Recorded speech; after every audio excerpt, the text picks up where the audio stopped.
bismillahi mina sheytaani rajim bismillahi rahmaani rahim alhamdulilahi rabbil alamin wasalaatu wasalaamu ala rasulillah.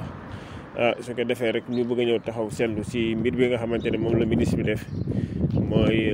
El Hadji Malick Ndiaye def mbir bu am solo. ñu koy rafetlu lool mbir moom su doonee lu baax lu am solo boor bu mën a jóge rek ñun dañ koy saluer di ko ñaanal yàlla gën ko taxaw mu gën a continuer si mbir bi nag. parce que gis nañ ne ñi nga xamante ne ñooy wàllu transport su événement di ñëw mi wàllu Tabaski Korité wala gàmmu wala màggal wala yeneen événement bu mën a am rek ñoom la ñuy jéem a profité di yokk paas yi wala ñu doublé ko sax te amuñu benn preuve bu nga ko teg.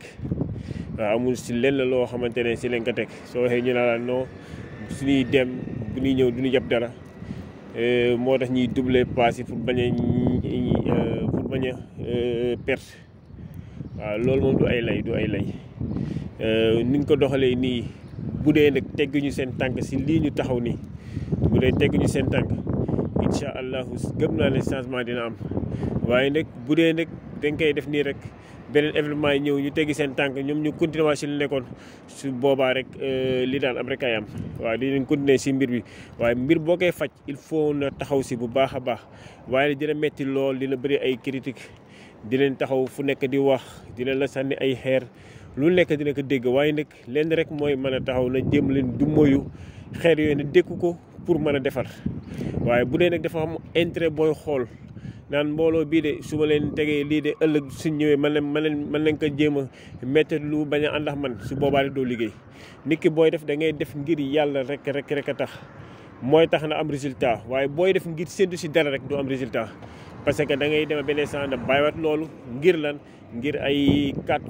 ngir ay vote mooy tax na mujjee obligé bañ a def li nga daa def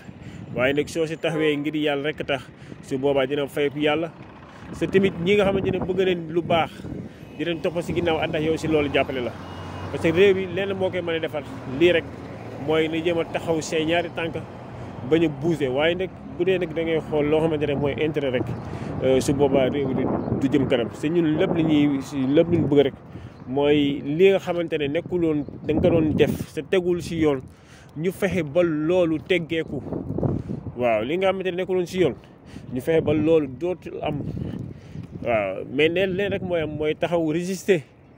waaw résister rek waaw ba pare dékku lu bëri tamit su ko defee ñu koy ñaanal yàlla gën ko taxaw li saa événement bu amee rek ñoo ngi koy ñaan moom El Hadji Malick Ndiaye mu jël ay bus yu bëri yóbbu ko si place yi nga xamante ne ñoom la passagers yi xamante ne ñoom leen soxla ñu jël ko mën a dem si bërëb bi ñu war a dem su boobaa rek dina corriger ñi nga xamante ne ñooy def naka suñu loolu